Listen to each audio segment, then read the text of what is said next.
First off, to the haters, I'm sorry to tell you, but the Eagles are not about to be gutted during free agency, okay? The roster is built to run it back. Philadelphia Eagles 2025 free agency. Let's go ahead and get into my initial thoughts, who I think stays, who I think goes. First off, here's the list of the Eagles' unrestricted free agents. And here are the 2 restricted free agents. All right, let's keep the main thing, and start with the 4 big free agents. Zack Baun, Mekhi Becton, Milton Williams, and Josh Sweat. The Eagles will not be able to keep all 4 of those guys, meaning we got to make some decisions. In my opinion, Zack Baun is the #1 priority. Out of all the players I listed on the big 4, an all-pro defensive player of the year caliber linebacker is extremely hard to find. Also, Zack Baun and Vic Fangio, they go together. Like, Vic Fangio saw Zack Baun wasting away at special teams with the Saints, and he saw something in Zack Baun and said, nah, bring him here to Philly. That's the inside linebacker.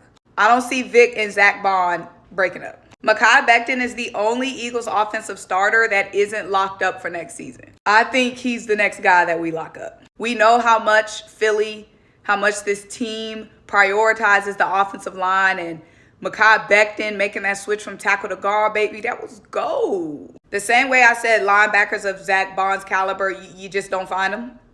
Same with Mekhi Becton when it comes to his size at the offensive line position, which most likely means in this scenario, Josh Sweat and Milton Williams, gone. Milton Williams showed up to locker cleanout day with a hoodie with his agency on it, sending a message, money on my mind. Milton Williams is about to get bread, and so is Josh Sweat. But the thing is, while we will greatly miss Milton and Josh Sweat, like, this is a hard decision. Like, picking between these 4, this is so hard. You know what I mean? This is a draft class that is deep at the edge position, the pass rush position. So we can go and look for Josh Sweat's replacement. Meanwhile, we still have Nolan Smith. We still have Jalix Hunt. And same kind of goes for Milton Williams. Like, we have to pay Jalen Carter soon. Like, Jalen Carter is going to be eligible to be paid next offseason.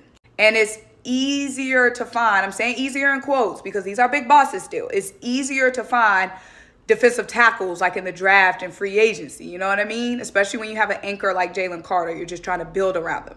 All right, for the rest of the guys, let's go down the list. Avonte Maddox, don't see the Eagles keeping him. LaRaven Clark, maybe stay for the practice squad, who knows. Rick Lovato, definitely keeping him. CJ, practice squad. Fred Johnson, keep. Jack, maybe for the practice squad. Oren Burks, I see us keeping Oren Burks. Nick Gates, maybe practice squad. Paris Campbell, maybe practice squad. Kenny Gainwell. This is so hard for me. But I don't know if we keep Kenny Gainwell because we did draft Will Shipley. There is a lot of running backs in this draft, and Kenny Gainwell's price went up because he balled out this season. Like, free agency is so hard for me, y'all. Like, I want to keep Kenny Gainwell, but I don't know if I see it. Isaiah Rodgers, would love to keep him. I feel like that's kind of dependent on what Big Play Slay does. If Big Play Slay stays, then Isaiah Rodgers might want to go somewhere where he's going to be the bona fide starter. If Darius Slay dips or retires, then I can see Isaiah Rodgers coming back, staying here, being that future with Coop and Quinion. Britton Covey, would love to keep Britton Covey. Just not sure because, you know, he did show a lot at punt and kick returning, and he showed more at wide receiver. So Britton Covey, his price might have went up a little bit.